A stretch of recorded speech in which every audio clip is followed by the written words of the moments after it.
Hello everyone. तो मैं हूँ आपका नकोदर भाई। आज हम एचटीएमएल के बेसिक चीज़ों के बारे में बात करेंगे कि एचटीएमएल में बेसिक चीज़ें होती क्या हैं। जैसे हम जानते हैं एचटीएमएल का जो डिक्लेरेशन रिप्रेजेंटेशन है वो डॉक्यूमेंट टाइप का है।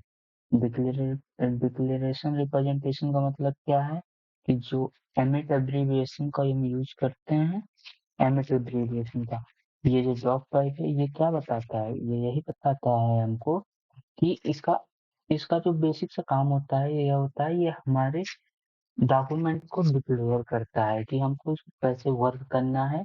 और यह हेल्प करता है कि ब्राउज़र को डिस्प्ले होने में ऑन द वेब डिज़ाइन में, मतलब जो हमारा वेब पेज होता है उसको डिज़ाइन होने में ये हेल्प करता है।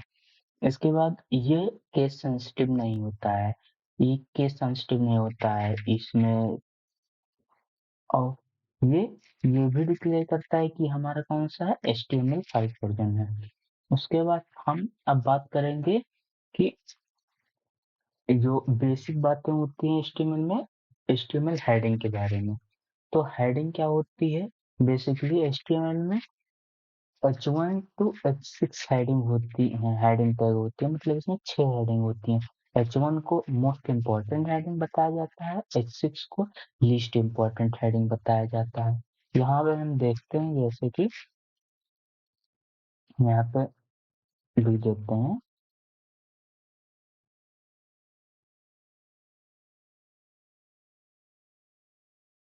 हेडिंग टैग्स, जिससे आप लोग को समझने में आसानी होगी।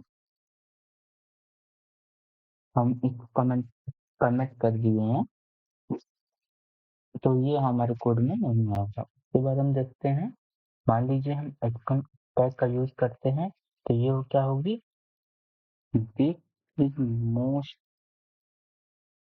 Important heading. अगर हम कोई भी चीज लिख रहे हैं, कुछ भी लिख रहे हैं, तो उसमें जो मोस्ट इम्पोर्टेंट होगी उसको हम H1 से डिफाइन कर सकते हैं। उसके बाद आती है H2, इसको दे सकते हैं सेकंड नंबर हेडिंग जो बोल सकते हैं।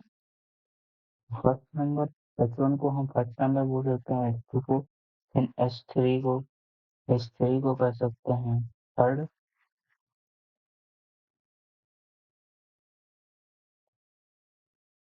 हेडिंग। ऐसे ही होती है। हम नीचे चले आएंगे, H4 H5 H6 को हम देख लेते हैं। ये होती है लीस्ट इम्पोर्टेंट हेडिंग।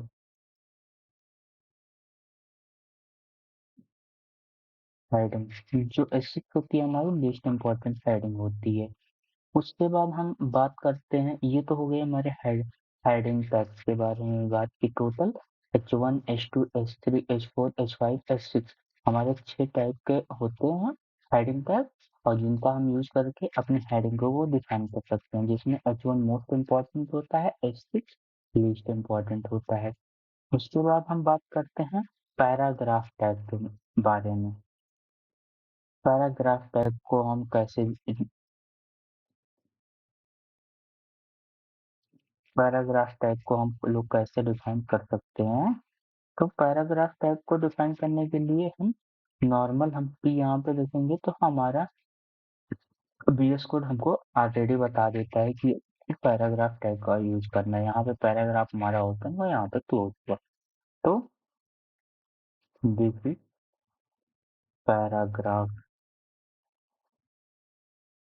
अगर हमको कोई चीज पैराग्राफ में, अब हमारे मान लीजिए सेकंड पैराग्राफ लिखना है, तो एक और हम पैराग्राफ बन सकते हैं, this is another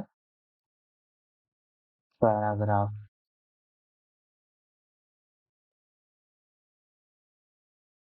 another paragraph जो हो गई हमको एन, किसी भी चीज को हमको, हम इसको आपको दिखा देते हैं कि कैसे को वर्क कर रहे हैं ये सब चीजें। मान लीजिए यहाँ पे आप देखिए H1 है तो this is most important heading, ये H1 का था। यहाँ पे H2 को हमने किया तो ऐसे है, H3 को किया ऐसे, H6 को आप देखिए सबसे छोटे में एक मतलब कि शायद देखिए कितनी छोटी है, मतलब कि लीस्ट इम्पोर्टेंट है। उसके बाद यहाँ पे हम पैराग्राफ टैग के बारे में बात करते हैं। तो पैराग्राफ टैग क्या होता है? यहाँ पे देखिए ये पहला पैराग्राफ है, ये दूसरा पैराग्राफ है।